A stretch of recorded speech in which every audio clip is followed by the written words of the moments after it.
গোলামির নাম মানুষ, আল্লাহর বন্দিগির নাম মানুষ।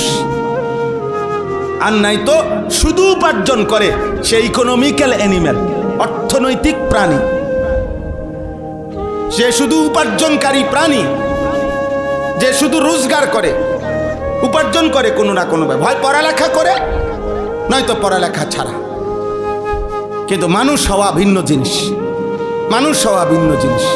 কোরআনুল কারীম এই জন্য আল্লাহ তাআলা বলছেন পরিষ্কার, আপনি রাগ করলেও বলতে হবে, সুখ করলেও বলতে হবে।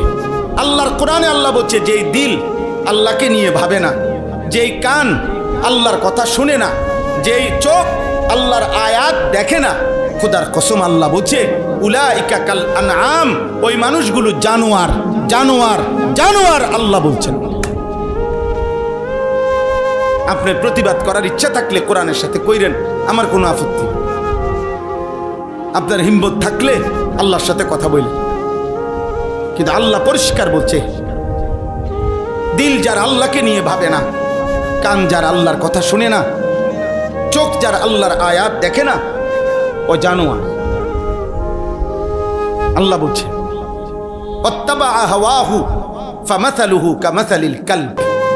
আল্লাহ বলছে মনের ইচ্ছে মতো যে চলে, মনের ইচ্ছে মতো যে চলে, খোদার কসম কোরআনের আয়াত, আল্লাহ বলছে তার জীবন কুত্তার জীবন। ফামাসালুহু কামাসালিল কালব, তার দৃষ্টান্ত, তার উদাহরণ কামাসালিল কালব, কুত্তার মতো। কালবুন মানে কুত্তা। মনের ইচ্ছা মতো চলে। তোমরা যারা 5 ওয়াক্ত নামাজ পড়ো না, তোমরা নিজের ইচ্ছায় না আল্লাহর ইচ্ছায় পড়ো না, কথা বলে না তো। আল্লাহ তাআলা বলে নিজের ইচ্ছায় যে চলে তার উদাহরণ কুত্তার মতো। 365 দিনে একদিনও ফজরের নামাজ পড়তে পারলা না, কারণটা কি আব্বা? আল্লাহকে এভাবে ভুলে যায় মানুষ, এভাবে ভুলে যায়। আহা, এই পৃথিবীর সাধারণ থেকে সাধারণও যদি কেউ কারো জন্য কোনো সুপারিশ করে, সে তো কথা জানতে চায়, কি বিষয়ে সুপারিশ করতাম, কি বলতাম, আমনে কদ্দুর আগাইছেন, আমনে কোনানে আইয়া বাজ্যা গেছেন, হ্যাঁ কাগজপত্র কি কি আছে। আমি আজকে একজন ডাক্তারকে বলছি, আমার বিবিরে ডাক্তার দেখাইতাম শনিবারে, আমার ঘনিষ্ঠ, উনি বলছে হুজুর গত 2-3 বছরের যত ডাক্তার দেখাইছেন এই বিষয়ে সবগুলো স্লিপ প্রেসক্রিপশন নিয়ে আইসেন। কথা বোঝেন নাই আমার? তো নবী সাল্লাল্লাহু আলাইহি সাল্লামের কাছে যেই উম্মত সুপারিশের জন্য যাইবে হাসরের ময়দানে, ইয়া রাসূলুল্লাহ আমি আনিসুর রহমান, এই যে আমার কাগজ ফাইল, আমার জন্য একটু সুপারিশ করেন। তো নবী সাল্লাল্লাহু আলাইহি সাল্লাম তাকায়া দেখবে 365 দিন খোদার 1 বছরে একদিনও ফজরের নামাজ পড়ে নাই। 40 বছর টানা সুদ খাইছে, 40 বছর টানা বিড়ি সিগারেট খাইছে, 40 বছর টানা কথায় কথায় গালিগালাজ করছে, প্রতিদিন রঙিন টেলিভিশনে নর্তকীর ছবি দেখছে। এইভাবে লেখা আছে নামের নিচে আমল নামায়। আল্লাহর নবী তখন বলবেন, উম্মত, এই আমার উম্মত, এই শ্রেষ্ঠ নবীর উম্মত। আমি 23টা বছর তায়েফের পাথরের আঘাতে আমার সারা দেহ রক্তাক্ত হয়েছে। আমি এত রক্ত ঝরাইলাম যে আমার পায়ের জুতার সাথে পায়ের তালু রক্তে জমাট বাইদা খুলতে কষ্ট হয়েছে। 14 দিন টানা ক্ষুধার কষ্টে আমি পেটে 2টা পাথর ভাঙছি। 3 মাস আমার ঘরের চুলায়, খোদার কসম হাদিসে আছে, নবীর স্ত্রী আয়েশা বলছে রাদিয়াল্লাহু তাআলা আনহা, 3 মাস নবীর সংসারে টানা চুলায় কোনোদিন রান্না করা খাবার জোটে নাই। উহুদের দান করা শহীদে গর্তের মধ্যে এতটা সময় পড়েছিল যে নবীজি কাউকে ডাকতেও পারতেছিলেন না, কেউ খুঁজতেও পাচ্ছিলেন না।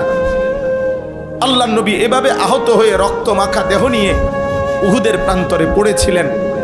নবী বলবেন, উম্মত, এই আমার তায়েফের রক্তের বিনিময়,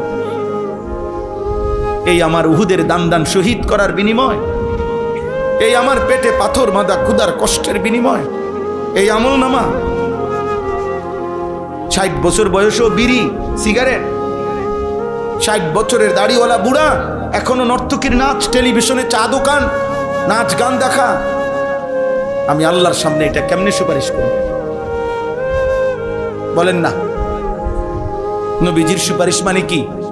আপনার গুনাহ মৃত্যু পর্যন্ত মজবুতির সাথে গুনাহ চলবে, এক সুতা আপনি নড়াচড়া করবেন না গুনার থেকে, আর নবী শুধু দাঁড়াইবেন আর নবী বেহেশতে ঢুকাবে, এটা নিয়ে সুপারিশ। কথা বলেন না কেন? বলেন, একজন মুসলমান বলেন, সুপারিশ বলতে কি বুঝছেন? সুপারিশ মানে তো আবেদন, সুপারিশ মানে কি গ্রহণ? কথা বলেন না কেন? সুপারিশ মানে মুক্তি, সুপারিশ মানে নাজাত, সুপারিশ মানে জান্নাতে ঢুকানো, সুপারিশ মানে আবেদন। আবেদন, কেউ যদি সুপারিশ করে এটা প্রমাণ করে আবেদন, এটা আবেদন করছে, গ্রহণ করা, অনুমোদন করার জন্য ভিন্ন আরেকজন আছে। কথা বলে না? তাহলে নবীজি কি করবে?